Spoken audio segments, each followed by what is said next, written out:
The runoff for the District 1 seat on the Tuscaloosa City Council is set for April 13th, so Patch had 5 questions for both candidates ahead of Election Day.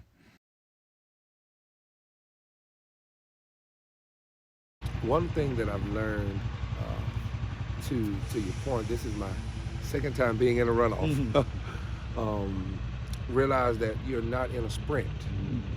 I realized that one of the lessons that you have to pace yourself, take time for yourself, rest, regroup, realign yourself, reassess on the needs, and then go back out and be just as energetic as you were the first time around. Yeah, one of the lessons that I've learned this campaign would simply be listening to the people that you plan on representing. Listening to their voices has been a great lesson, because in order to actually lead, you have to listen. So that's very important. That's a very important lesson that I've learned.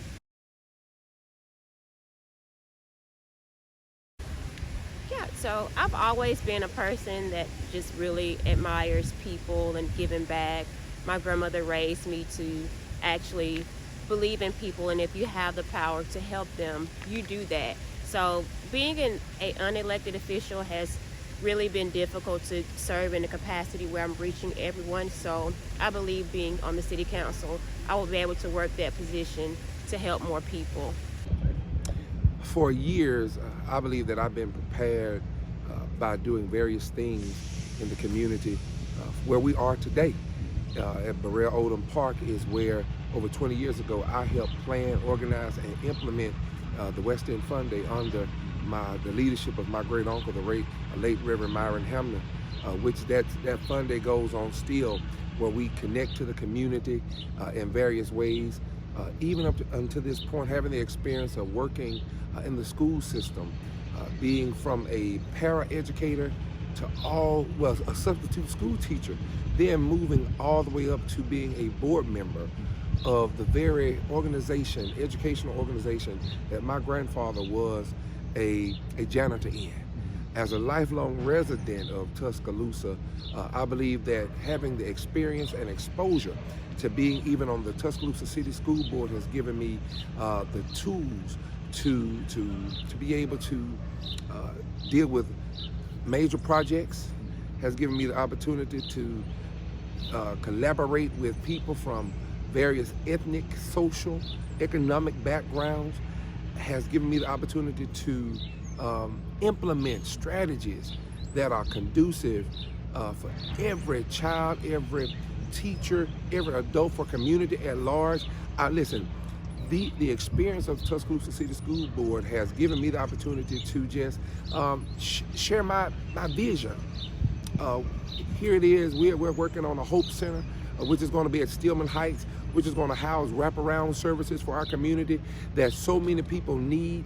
And so having the experience at this moment, being the one of the leaders for the bicentennial cleanup in 2020 basically, to Tuscaloosa 200, having that opportunity to do that has given me the experience to lead in a large way, but not also a large way.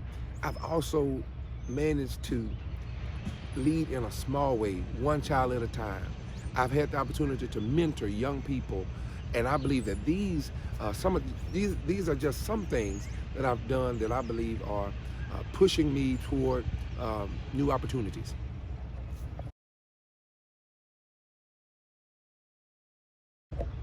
First thing I'll do once being elected is call a big town hall meeting with the constituents who voted for me, as well as those who didn't vote for me, to make sure that I hear about their concerns, because I want to make sure that as the city council person for District 1, that everyone knows that I'm here for all people, black, white, rich, poor. I'm here for everyone because of the fact that as a lifelong resident, being born here, this community raised me. This community taught me. So I recognize that if I'm going to be successful, it's because of the people. The people are going to help me, and I'm going to need their help. I'm going to need their input.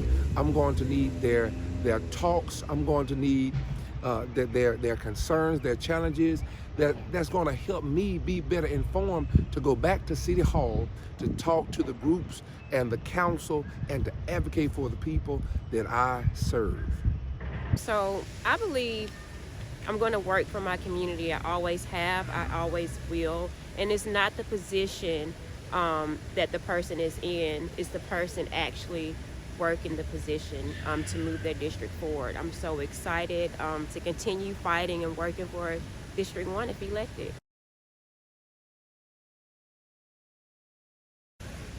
The single biggest issue, I believe, and what I'm hearing from people, are the voices of District 1 being heard. We have to be able to provide that space for everyone to be represented. Until we start representing everyone in the district, it's hard to imagine, Tuscaloosa actually being great. I believe one of the most important issues in this community is safety.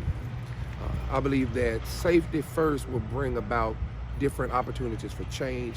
I believe safety can be a big hub in this community, because when you have safe communities, people feel they feel good about walking their dogs. They feel good about sitting on their porches. They feel good about leaving their screen doors open, because they understand that safety has been taken care of.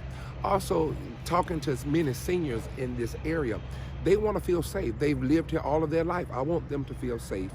And I believe that safety is going to bring about the opportunity for not only parks and green spaces, but it's going to bring about investors wanting to invest their time to build here, to build houses and to build condos that's going to be the opportunity for people to have residential life.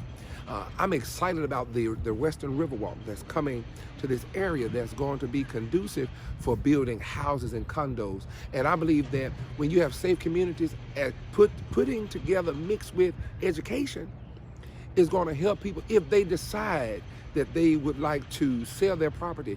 Being educated on what your property is worth is going to be crucial in this time. Also, not only will the green spaces, but also there are going to be opportunity for education, safety, which breeds education. But it also brings a sense of community. I believe that having that opportunity to have a safe place with community policing is going to bring about a pride for this community, because they feel safe and they know that they're supported by their city council person, as well as the Tuscaloosa Police Department.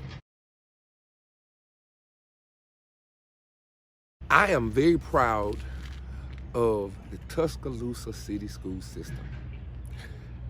During the day of my first being on the board, Martin Luther King Elementary School was a renovation.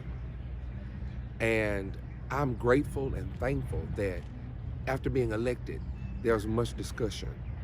And I advocated that we would build a brand new Martin Luther King Jr. Elementary School, which is, I believe, one of the highlights of my public service career in Tuscaloosa, Alabama. And I believe that school is not only a building, but it is also a place where lives are changed, where students are enlightened, where teachers are given the opportunity to give premier education, instruction to each and every child, regardless of where they're from, their economic status, their financial status, their skin color. They're able to soar and become great. I'm proud of being able to work side by side with Mrs. Odom, our current representative, keeping our community clean and safe. We were able to put together a community cleanup day for District 1. I'm so excited about continuing doing that, and I look forward to just representing District 1 and keeping our community clean. Be sure to subscribe to Patch to stay in the loop for what's going on in Tuscaloosa. You can also follow us on Facebook, Twitter, and Instagram.